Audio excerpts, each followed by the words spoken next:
Halo semuanya, jadi pada kesempatan kali ini Ibu akan melanjutkan materi yaitu mengenai kerucut.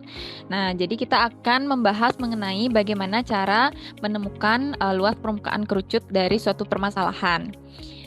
Bisa kalian perhatikan bangun di depan, di sebelah kiri itu adalah bangun kerucut dan di sebelah kanan merupakan jaring-jaringnya. Jadi sebuah kerucut itu terbentuk dari dua unsur. Yang pertama itu ada selimut dan yang kedua itu ada alas. Jadi yang ini adalah selimutnya. Kemudian yang ini adalah alasnya. Nah, dalam suatu kerucut kita akan biasa mendengar istilah jari-jari, tinggi kerucut, maupun garis pelukis. Nah, di bagian alas kita bisa menemukan jari-jari dari suatu kerucut. Nah, ini lambangnya R kecil. Kemudian dari ujung atas sampai pada alas, ini disebut dengan tinggi kerucut.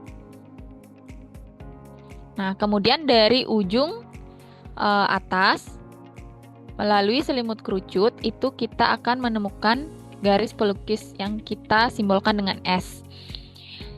Sehingga kita bisa setelah ini menemukan dari luas permukaan kerucut. Kerucut itu kan dibentuk dari selimut dan alas. Nah, selimutnya itu memiliki luas yaitu Pi dikali R dikali S.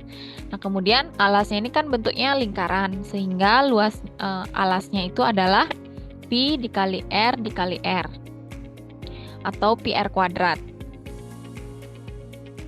Nah, jika kita ditanya itu adalah luas permukaan kerucut lengkap,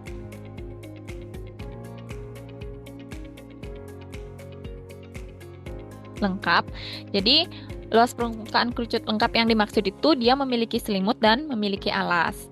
Nah, di sana luas permukaannya sama dengan luas selimutnya ditambah sama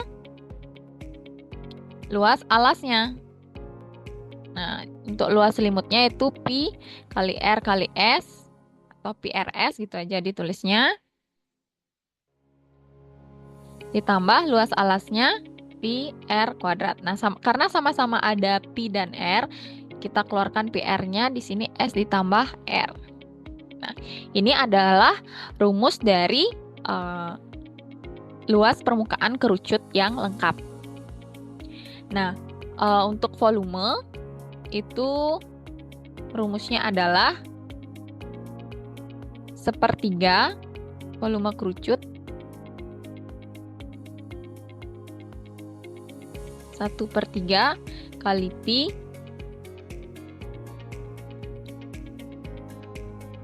kali R kali R kali T. Jadi tinggi kerucut atau sepertiga Pi R kuadrat T. Jadi ini adalah rumus dari volume kerucutnya.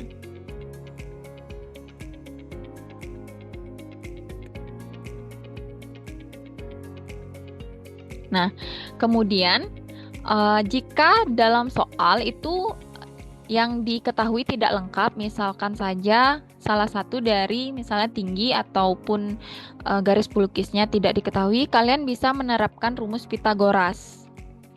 Nah, jadi ini segitiganya kan kalau kita keluarkan seperti segitiga siku-siku, T dan R-nya. Kalau yang ditanya adalah sisi garis pelukisnya, maka karena dia adalah sisi miring, otomatis rumusnya tambah. Nanti kalian bisa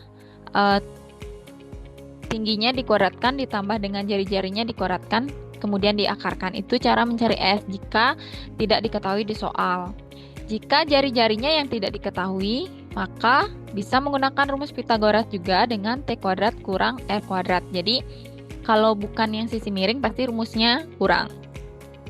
Kalau tingginya yang tidak diketahui, bisa kalian menggunakan S kuadrat kurang R kuadrat.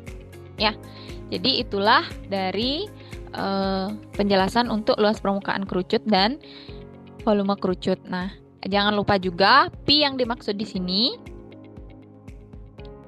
Pi yang dimaksud itu, Pi itu nilainya adalah 22/7 atau Pi itu adalah 3,14.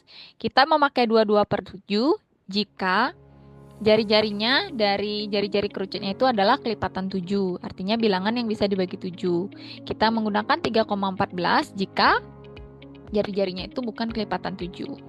Nah, untuk selanjutnya kalian bisa nanti lihat di penjelasan berikutnya mengenai latihan soal mengenai kerucut.